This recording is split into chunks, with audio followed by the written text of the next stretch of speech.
What's going on, ladies and gentlemen, boys and girls? It is Friday night, 5 p.m. Pacific Standard Time, your place for the Unfiltered experience, where we bring you unfiltered conversations either with us, me and Scott, or our guest, designed to help you expand your horizons, increase your confidence, and help you have an amazing life with love and kick-ass energy. I am Christopher Rausch, your No Excuses coach, and I am always joined by the beautiful and amazing Mr. Scott David Goyette. What's going on, brother?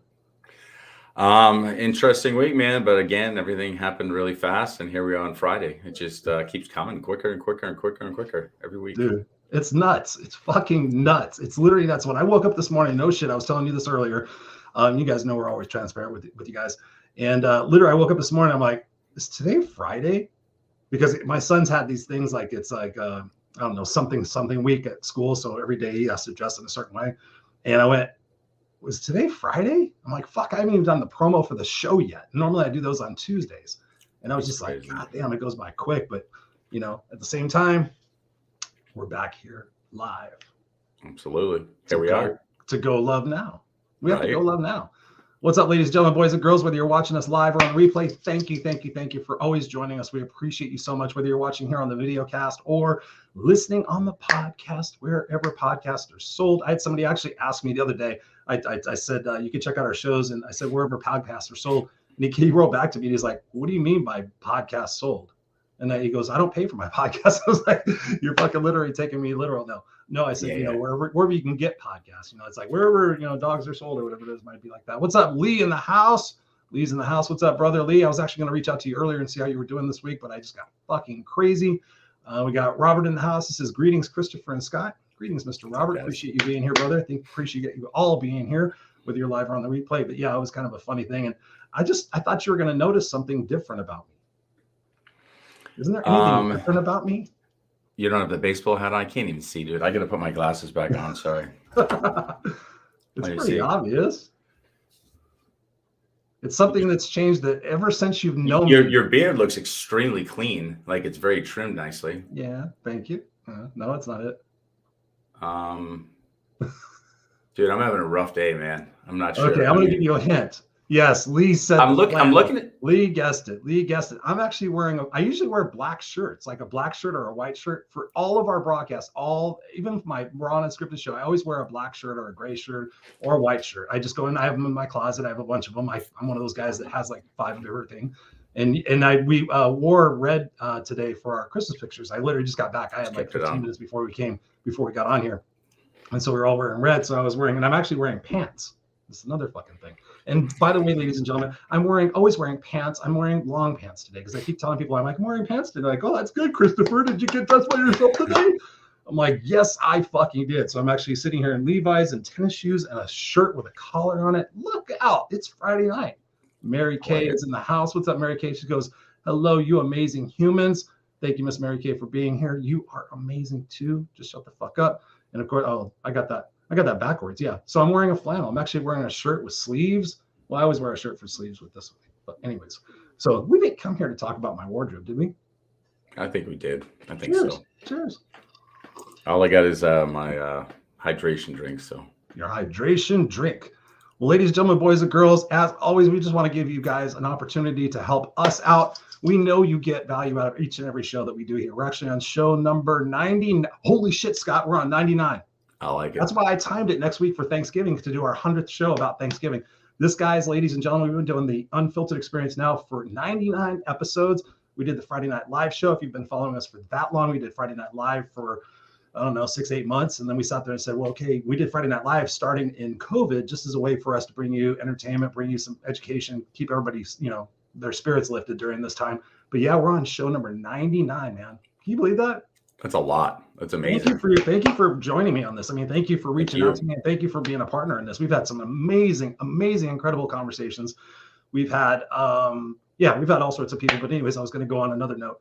So Help Heal Humanity, ladies and gentlemen. Actually, I was just on a board meeting call today with Help Heal Humanity. I'm on the board of directors there, and it's an amazing organization for you guys listening on the podcast. And I'm going to try to talk slower. HelpHealHumanity.org. Thank you guys. When you get value out of the show, please do whatever you can to support this amazing organization.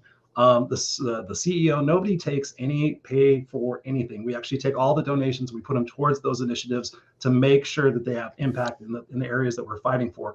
And we just had a board meeting. We're going to be doing some holiday programs in Ontario, in Los Angeles, and in Haiti, and a couple other places. So whatever you could do, whether it's $5, $10, $25, if you can sponsor a kid, that would be amazing. We're still sending kids to school in Haiti. When you read the news right now, it's absolutely heartbreaking. It's crushing. Hundreds of people are dying every day from malnutrition and everything else. The gangs are taking over. It's pretty crazy. The US and I guess Canada have tried to go over there and try to help mediate, but the Haitians don't want us there. So it's kind of crazy. It's an unbelievable situation. But still, through that all, we are still sending kids to school, and we are still feeding them once a day.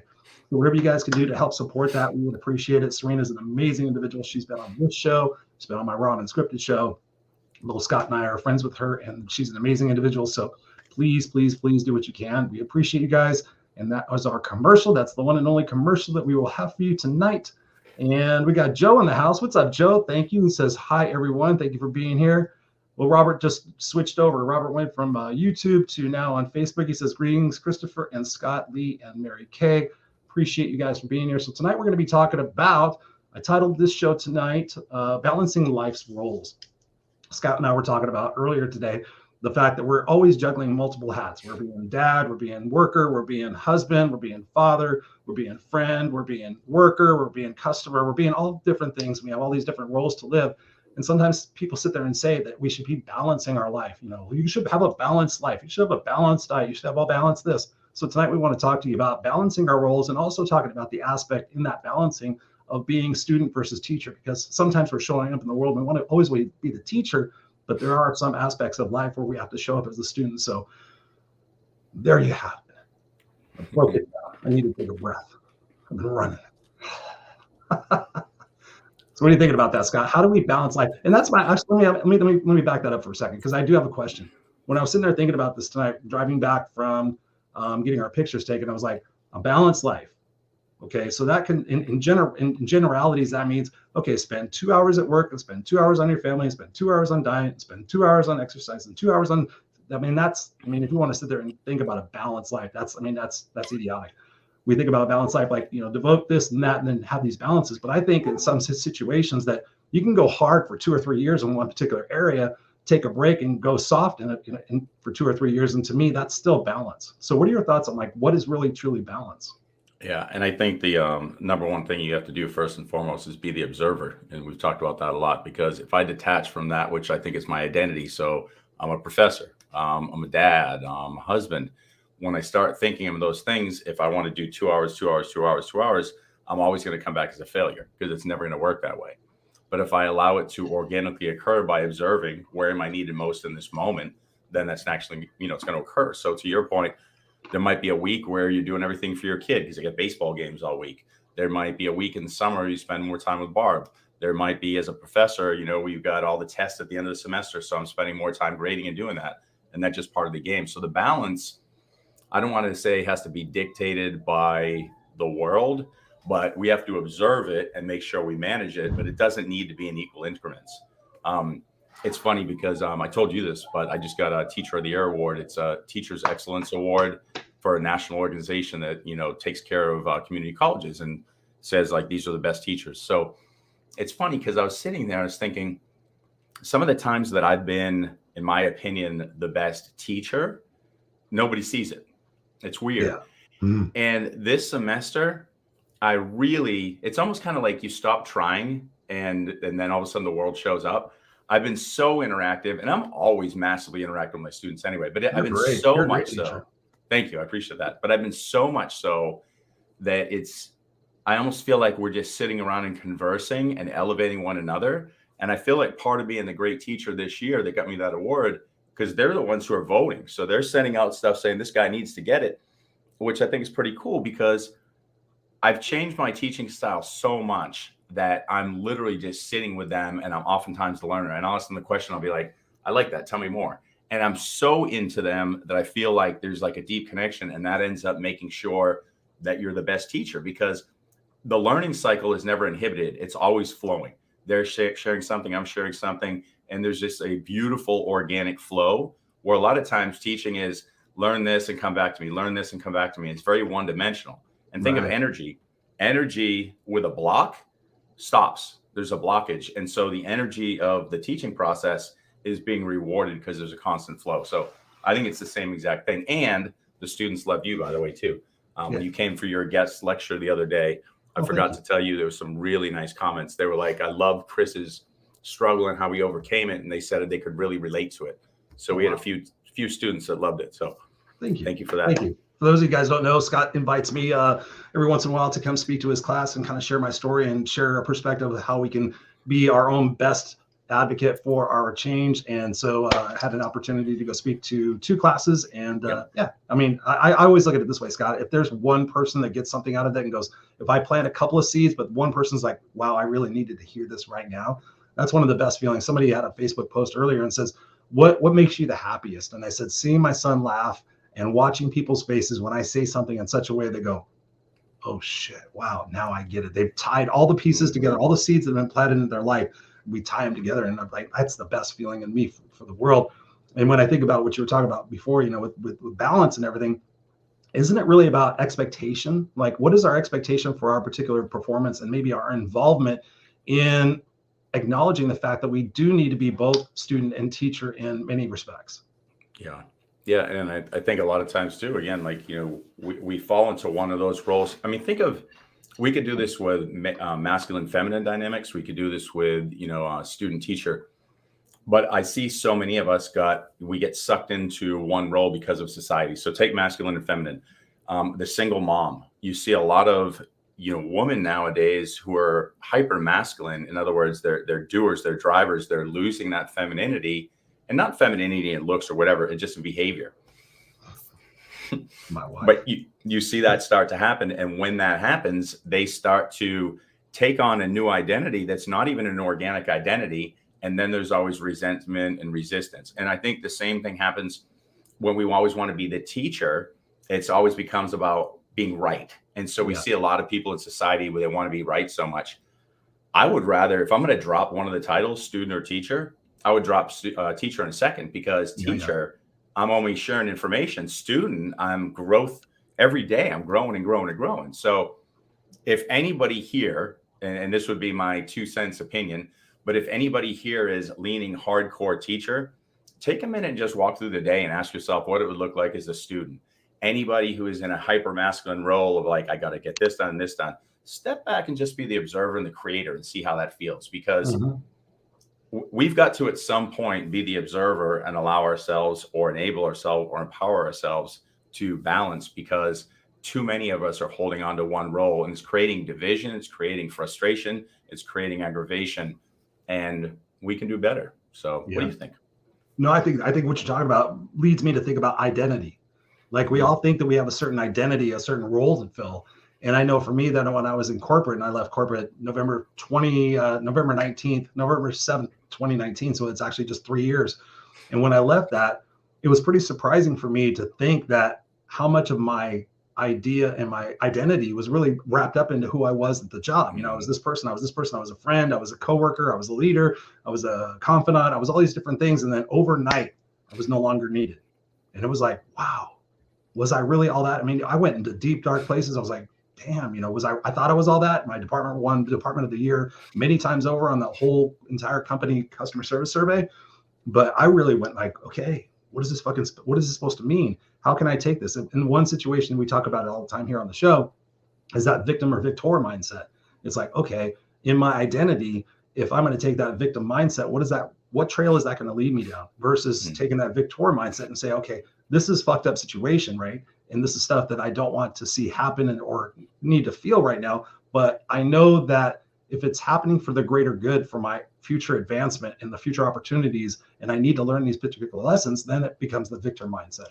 So I think about the identity as the fact that that's a role that once we decide that we no longer have to be somebody, which is the state where I'm at, then that's like you've found your place. I mean, I think I found more peace and harmony in my life in this year by surrendering so much need for control and uncertainty and all these different things. It's been awkward. It's been uncomfortable. It's been scary. It's been anxiety ridden. It's fucked up my sleep. But at the same time, I sit there and I think, okay, I've been a huge student in these last 3 years with COVID and being home with my son, having to cohabitate with my mother-in-law, having to learn to be an entrepreneur and learn the hustle process and the sales process and everything else, that now I am trusting more in God's source universe and allowing my identity just for me to be me, no matter where I'm at. I mean, there's a few areas I need to be a little bit better at, but for the most part, I just show up being me, and people are just like, thank you for, this and that. I'm like, I'm just me being me. I just love that.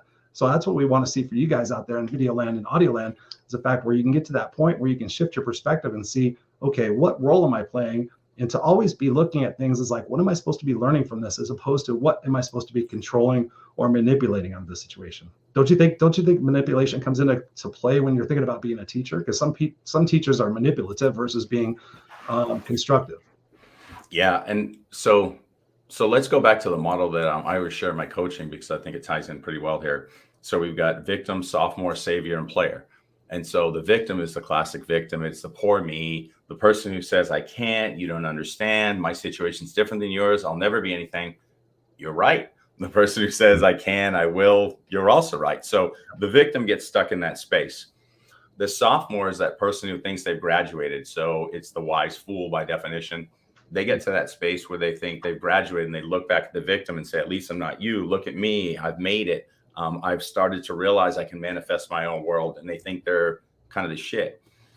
The teacher typically falls into that savior role. And so to your point, they get into that space where they say, I know what you need. You need to do this. You need to do this. So from their experience, let's just say there's somebody who, I don't know, they're 60 years old. So they're going to tell you the way they succeeded. They're going to say, you got to work hard. You got to be accountable. You got to do things you don't like. And then they're going to go through a bunch of things. And they say, you need this, this, this. Their belief is they're not a victim. They're not a sophomore. They've got a lot of good information that has gotten them from point A to point B to their successes. And they want you to follow their path. Yeah. This is the problem with teachers, because they'll manipulate you to do that. And they'll say, this is the only way you're going to get this. If you want to get an A, you got to do this. And that's what has enabled this slave system to continue for so long, where we're all falling in this slave system that we do everything we have to do to get in corporate America, everything to do to become a teacher, a lawyer, and whatever it is. Yeah. We follow this path into slavery. And the true teacher, the true inspiration, the true person that's really going to shake up this world is the player. And that person comes after the teacher. Now, the player can be a teacher by trade, no question. True. But the player is the person who just sets the example, and people go, I want to do what they're doing. And that's essentially, I feel like I've been the player the whole time as a teacher, maybe the exception the first 2 years, because you did want to manipulate the situation. Now, I'm always saying, hey, I could be completely wrong. Trust you. Trust what's in here. But here's some information. What do you guys think? And I'll tell you, they move exponentially when being informed like that. Like when I say something like, hey, there's 3 leadership styles. We've got autocratic, participative, and free reign. What do you think is the best and why? And they start talking about it. I say, what would it look like if we had this variable? And all of a sudden they're coming up with legit consulting solutions that are better than most kids who are post-grad school. And it's because you're playing the game with them. It's almost like we're in a sandbox creating the perfect manager. And so it's fun because you're playing, not saying what you need, and everyone's participating. So all the lights go on, they get excited, and they want to build with you. So how can we take like that kind of a mentality of being the player and bring it into all of society, not just from a teacher, where we're not trying to manipulate, we're not trying to save, but we can really just be that person that's going to make the world a better place by example? That is a most excellent question. I love what you just said, Scott. How do we do that? I think us adults in life are a lost cause. I think what we do is we start ingraining this at the kid level, like at child level, with the parents and the teachers and colleges and universities. I think it's got to be an important part of the curriculum now to start teaching these kids to have that perspective, right? They teach them how to find the square angle, the isosceles triangle, or what fucking ever bullshit it is, or what I mean. But what does the kid need the most? The kid needs to know, sense of self, sense of love, sense of relationship, sense of connection, sense of financial responsibility. I mean, there's so many different things that these schools should be teaching, but there's we got to teach you about this. We got to teach you about, geometry and shit like that. It's like, there are apps for that. Ladies and gentlemen, let's update the educational curriculum system. I mean, you're in it. I feel that, to answer your question, this has got to start now. This is something that we're not going to change right today, but it's a long-term plan where we start planting seeds and sit there saying, okay, how can we start raising our kids a little bit differently? Maybe parents need to be a little bit more qualified to have kids and not just sit there. I don't know if I told you this or I said it on air. We went to our very first parent teacher conference the other day, last week. And it was pretty incredible that, she was asking us questions. She's like, okay, here's how Jackson's doing this. And here's how Jackson, pretty good. And she talked to us. She goes, what type of ways do you do your homework? We're like, well, we read to him every night. We've read to him every night since we had him. We do his homework. We come up with creative solutions. We got flashcards. The teacher says to do these things, but we like, okay, if we can incorporate some creativity into that, what might benefit him as far as expanding his mind and his perspective? And of course, with me, I'm always talking about life and responsibilities and perspectives and relationships and manners and things of that nature. So it all begins with us. It all begins right here and right now. And we have the responsibility, I believe, to sit there and start to check our shoe shines and say, hey, listen, what can I change about myself? What can I do for myself? How can I start loving myself more? Because honestly, Scott, the conversations I've had in the last couple of weeks, like deep, serious fucking conversations, I'm like, if you don't fucking love yourself and you don't take care of yourself, how can you expect to have fucking success in your life? It's idiotic. You're burning yourself out. People are burning out at a fucking alarming rate. The younger generation is going, I don't think I'm going to subscribe to your bullshit, because you guys sit there and go to school and you get these student loans and you spend 20 fucking years at a job and you get fired and then you're miserable and then you die. Like, I think I'm going to cut to the chase and like enjoy my years and enjoy these experiences. So I think we got to go back to the kids and starting with us individually to say, hey, how can I make myself at a point where I'm actually happy with myself? I'm actually excited about the things that I'm doing, and really making serious life choices about our situations and asking ourselves the fucking serious question, am I happy with this person? Am I happy in this situation? And if you're not, if you say no, then what can I start to do to change that? Is it going to be easy? No, it's going to be fucking hard, but is it going to be worth it? Yes, ladies and gentlemen, it is. And I have to tell myself that very same thing all the time. What do you think about that, Scott? It goes back to the whole identity piece. And so, one of the things I told you when I walk into my class, and I've been saying this for years, is I ask a question. It's a ridiculous question just to shake the students up. And I say, who's the stupidest person in the room? And they start looking around the room and they're like, you, Scott. Yeah. And the bottom line, it's me. And the reason I say it's me is because I'm 51 years old and these kids are 18 years old. And I say, think of this.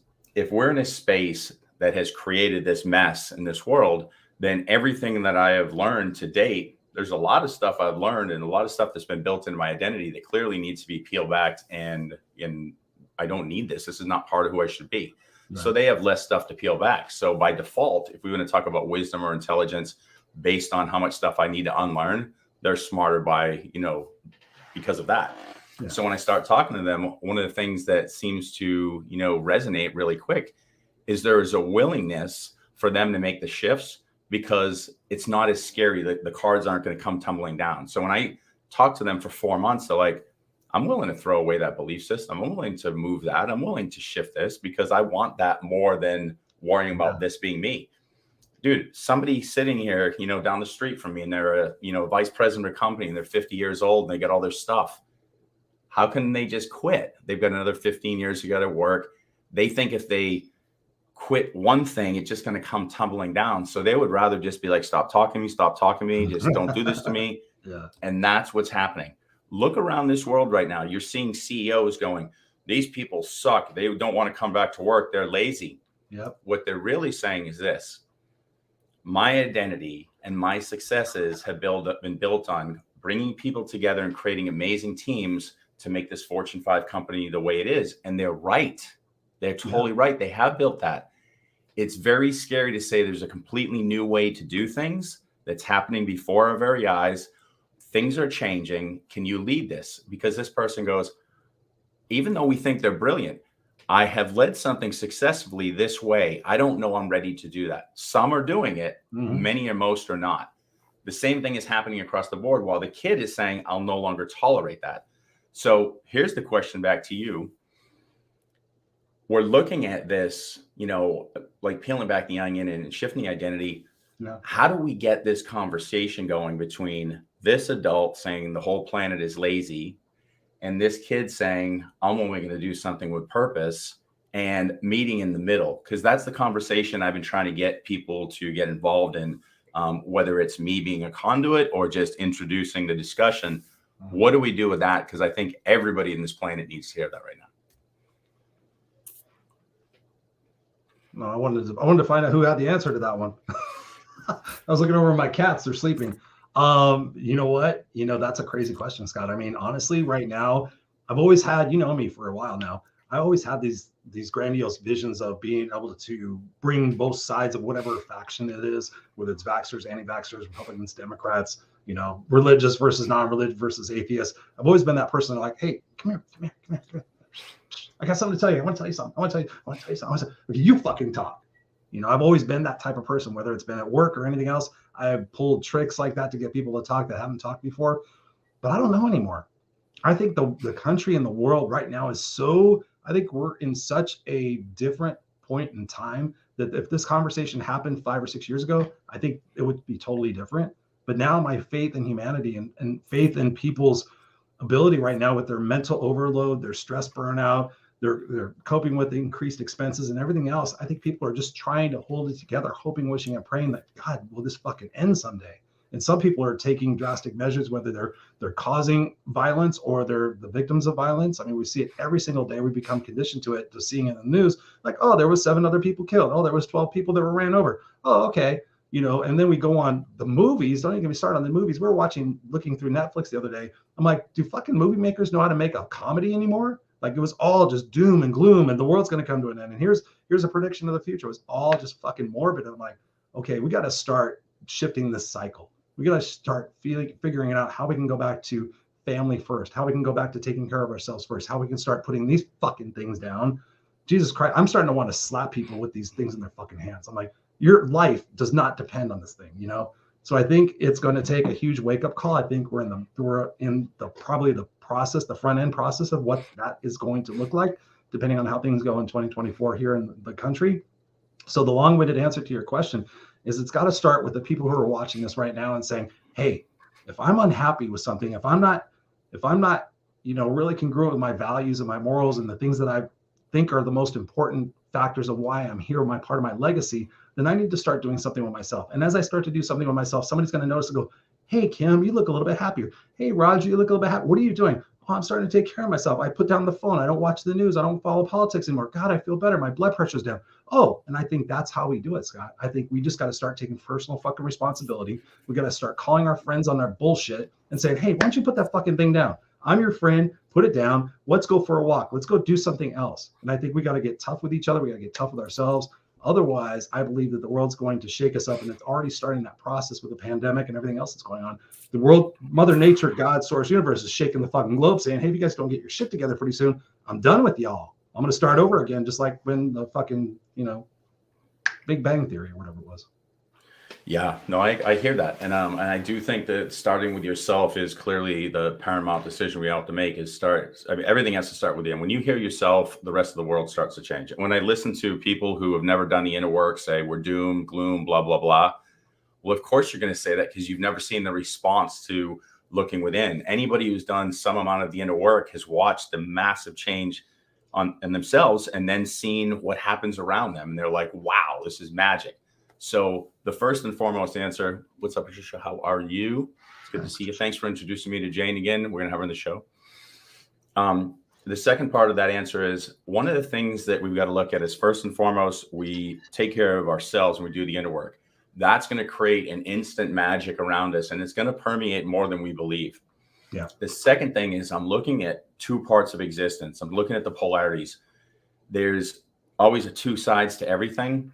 And I'm hearing the word fight come up often, like it's a badge of honor. And some of the people who are saying it left and right, and they frustrate me because the minute I align to saying, I'm going to fight, I'm going to fight, I'm going to fight, the universe is going to create that fight. If we know that we're one and we're this beautiful thing that can create and just make a magical world, who are we fighting? And really think about that. Because if we're polarizing, saying if anybody goes against my beliefs, once you say my beliefs and they're static, there's zero room for growth. And there's two sides of everything right now going. What we've done is we've said, all the evolution of thought and growth, we've stunted that in two sides. And they're standing here saying, fight, fight, fight, fight, fight. So if you're sitting in the middle, I highly suggest embracing the inner work and start doing that. What does that mean? Meditation, getting off your phones, being with family, loving those close to you. And here's something you really need to think about. If you're close to somebody who's starting to align to that person saying fight, say, what could the world look like if it was love instead of fight? Yeah. And I don't just write the shit behind me. I preach it. I believe it. I live it. And there's days where, trust me, I'm like, what is wrong with that idiot? I want to fight you. And then I take a deep breath and I go back and I say, that is a very caveman-like response that's part of an old identity, which is why I'm the stupidest person in the room for my students. I haven't fully peeled that back yet. But when the deep truth in me comes out from here, I'm like, love's the answer. And I'm not just saying that. I truly believe that. We have to start making sure that these two groups, whoever they are on any issue, because they're different in different groups. We get it, whether it's racism, sexism, some otherism, political disbeliefs. We've got to get these two groups to stop saying fight, fight, fight, fight, fight, because the answer lies somewhere in here, and it starts with the inner work. So I agree with you. Start being super aware of other people's vocabulary and figure out a way that you can maybe intervene and go, I would always lead with a question. What would the world look like if we didn't fight? Right. Is there any other solution you could come up with? Want to discuss it? That's going to start to take a little bit of the strength out of this fight, fight, fight. Then there's more strength in the middle, and the middle is where the balance is, and that's where love is, and that's where the inner work's going to come from. Mm-hmm. So, and I wish it was simpler than that. I'm trying to paint a model that makes sense, but I think your answer is the perfect one. If you heard nothing else I just said, start with the inner work, go meditate, go tell somebody you love them, go for a walk, put your phone down. There you go. Exactly. I want to capture some of these comments. Like Robert just said here, he says perfectly, he says, collaborate. Yes. Collaborate and listen. We got Patricia in the house. She says, hello, Robert. Robert says, hi, Patricia. Patricia's in the house. What's up, Patricia? Good to see you, sweetheart. Good evening, my loves. I'm happy you are sharing all of this. Absolutely. That's what we do. Robert says here, humanity on the precipice of transition to a more self-enlightened age. Couldn't agree with you more, Robert. Let's see, we got Lee hi in the house. What's up, Lee? He says, if we dare to listen, life will guide us to where we belong. Angels to what we ought to be doing. To what we ought to be doing. Thank you, Lee. Appreciate that. I wanted to put that back up here again. He said, bravo, Scott, on the fact that you got Teacher of the Year. That's so awesome. Kim in the house. Kim Summers. Iglesias, she's in the house. She says, cool, so cool. Mary Kay says, congratulations, Scott. Thank you. And Kim says, I love that flannel. I love that flannel too. Teacher of the Year, yay. She loves that flannel. I like it. I know, I'm like, it's so weird because I'm normally wearing the same shit all the time. I'm like, maybe I should just. You know what's funny? I think, like I told you, like I just had the worst week and my brain's just fried and I thought I was having a panic attack. So I'm looking at you and the only thing I did really notice is like, wow, your beard looks extra clean. So I thought that's what you were trying to tell me. And you know, when you're just like mentally fried, you could have literally had a Bose with a clown wig on. And I would have said, I can't see it. Yeah, no clown wig. I can't see it. I the orange hair. You don't always have orange hair, Chris? Nope. I didn't see it. No, but we've actually talked about having a little bit of fun on the show, doing some character portrayals and some of that shit. That'd be kind of fun. So one of the things I was thinking about, honestly, when I was driving back from getting the pictures taken and thinking about, you know, the life balance, is I sit there and think, okay, that is nice. That should be the way it is. But when I think about what it is that the 1% people do, like we always want to be the rich millionaires. We want to be the most famous people. We want to be validated and significant and appreciated and all that different shit. The 1% that go out there and do that.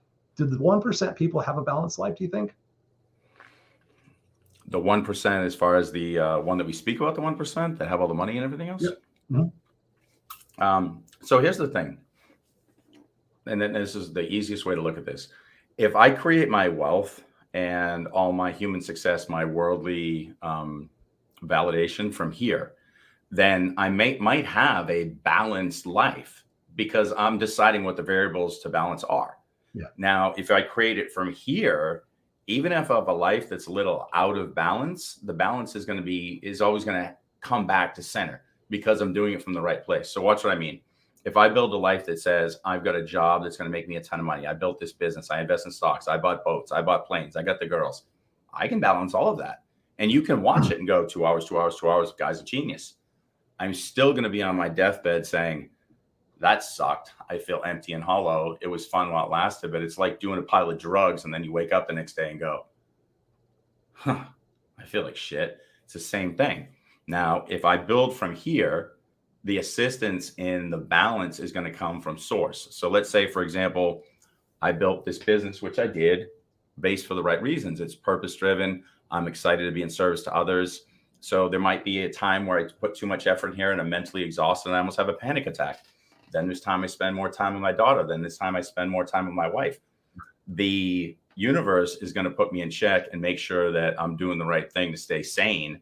But that balance is going to be worth a lot more on my deathbed than some driven, balance that I've created based on earthly shit. So I think they're two different things. So I would say the 1%ers in balance, sure, but not true balance, worldly balance, but the spiritual balance is completely lost in my opinion.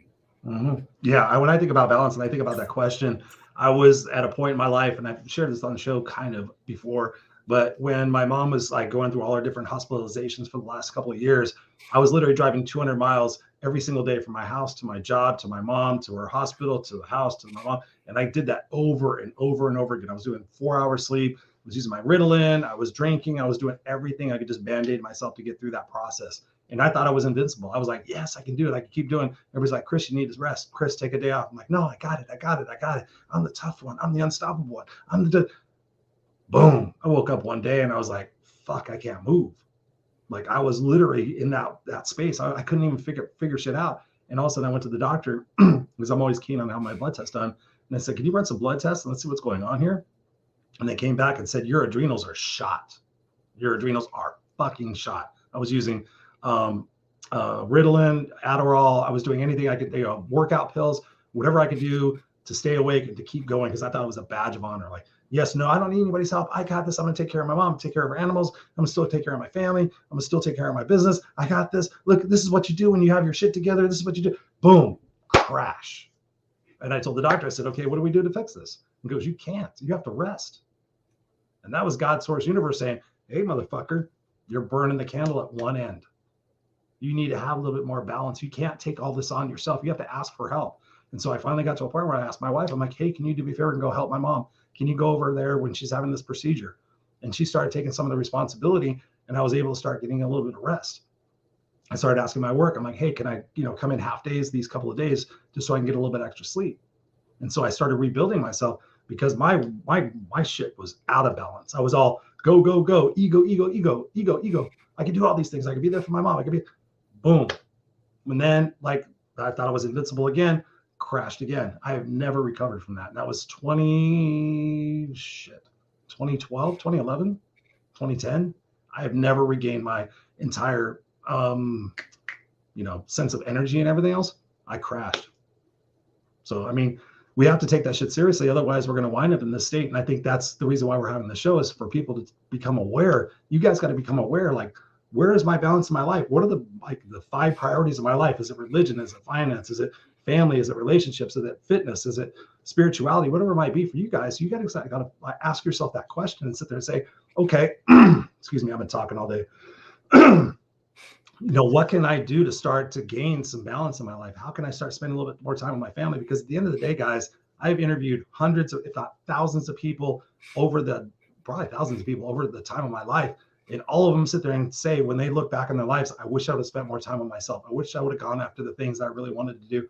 I wish I would have spent more time with my family. I wish I would have made more memories. So that's the key to this show, ladies and gentlemen. Start looking inward and say, what can I do about my life? Maybe I need a little bit more balance here. What steps can I take today? Who can I ask for help today will make that happen? And it's not a sign of weakness, it's a sign of strength, because otherwise you get to that point where you burn out, you start going to your short-term gratifications way more, and then all of a sudden you're addicted to whatever it might be. And then you got to undo that bullshit to even get back to the square one where you're at right now. So why not deal with that? That's what we're here for. This is why this is called the Unfiltered experience, is when I come to you guys raw and real. So you sit there and go, oh shit, they just said some stuff that resonates with me. Maybe I can do something about that. Maybe I can look at the people that I'm associating with. Are they good for me? Are they balancing my life out? Are they pushing me? Are they holding me back? The 5 people you're around the most is an indication of who you're going to become. So you guys got to take this shit seriously. What do you think, Scott? Final thoughts? Amen to that. Yeah. Or I lose mean, my at the end, voice. at the end of the day, if there's one thing I just take away with this is, process what the inner work looks like to you. And that inner work isn't just for self-healing, but that inner work is literally a reflection and the creation of the magic around you. So once I start doing the things to heal myself, saying the right words, I am good enough, I am love, I am a loving parent, I am an attentive, friend, like all those things. Once I bring those I am statements and the validation and the inner work's done, and I'm reframing the verbiage I use to reprogram my subconscious mind, the world is going to start to shift around you. And it's very hard to do that if you don't take a little of the weight off from the identity. So I would take a little look at yourself and just say, what is it that I'm claiming to be that is no longer serving me, has never served me, or is just a defense mechanism? And once you can isolate one or two of those things, pull those jackets off and start changing the language, start doing the I am statements, start monitoring what you're saying to yourself. I mean, again, we say the same things again and again. You want to learn it in my coaching program, you'll get all this stuff and more. You can do the same thing with Chris. But if you're taking your own road, make sure that you do it. One of the reasons people get a coach isn't because we're sharing a bunch of rocket science. We're getting you to do the things that need to be done. And we package it really nice and clean so you can just walk through a process and come out the other end squeaky clean. It's like a car wash. You can just go into the car wash, you come in, the car's clean on the other end versus doing it yourself. Both work. One's a little easier. It's up to you. So I like efficiency. I also like to be accountable to myself, but that's the 2 cents. Do the inner work. Realize you don't want to get stuck in one identity, whether it's teacher, student, masculine, feminine. There's got to be a balance. And like Chris said, that balance doesn't need to be 2 hours, 2 hours, 2 hours. It might flow like this, but at the end of the day, when you look at it long term, there will be some balance to it. Yes. Yes. And tell people when your coaching program starts. It starts Wednesday. It starts the day before Thanksgiving, actually. We got a small group. We got 6 or 7 people in there right now. Might have a few more.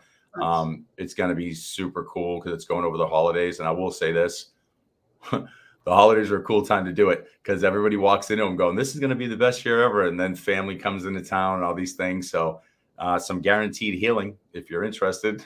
Yeah, check it out. ScottGoyette.com or ScottGoyette.com. Mm-hmm. I was thinking about your Instagram, Scott Goyette Official. Official, because they told me to do official so that people know it's really me. Is there not another Scott Goyette? I don't know. There could be an imposter out there, just being safe. Fuck him. He's not even half as tall as you are. No, he's fake. I know in this picture, like I look like I'm so much bigger than you. And like, it's gonna stand up straight and go forward. Fucking you hit my ceiling fan. If you came into my studio right now, I have to turn my ceiling fan off. Yeah, where'd you go? I don't want to get my head hit. All right, ladies and gentlemen, boys and girls, you've been fantastic tonight. Robert, always as verbose as usual. I will come back and I will check that out and see what you got going on here, man. Appreciate you guys all being here, whether you're live or on the replay. We love and appreciate you guys. You guys are part of our Unfiltered crew, and we just love and we want you to know that we are here for you guys. So whatever we could do for you, whatever type of guests you want to see on here, what type of topics you want to see on here. One thing Scott and I have agreed upon is in 2023, we're going to do more shows like this, less guests, more me and Scott. And we just appreciate it. Go to www.theunfilteredexperience.com, theunfilteredexperience.com, showing the Facebook community. Join the group. Let us know what you want to see. Let us know how we can support you. This is a family. This is a community. This is a conversation every single week on Friday night, 5 p.m. Pacific Standard Time. You guys can find us anywhere. Just go to your podcast and say Unfiltered Experience, and you will find us. Yes, you will. We love you too, Patricia. Thank you. Thank you. Thank you for being here. Thank you, Robert, for being here, brother. Appreciate you guys. And go out there and be the change that you bitch about. Go out there and start working on yourself. Because please, please, please, can you imagine if everybody just think about this for a second? Just think about this for a second. This could be real. If everybody in the world for 2 weeks didn't look at the news, started focusing inward, and said, "What's a couple of things I could do every single day to show myself love? And what's one thing I can do every single day to show somebody else love?" 2 weeks. No news, no politics, self-love, love.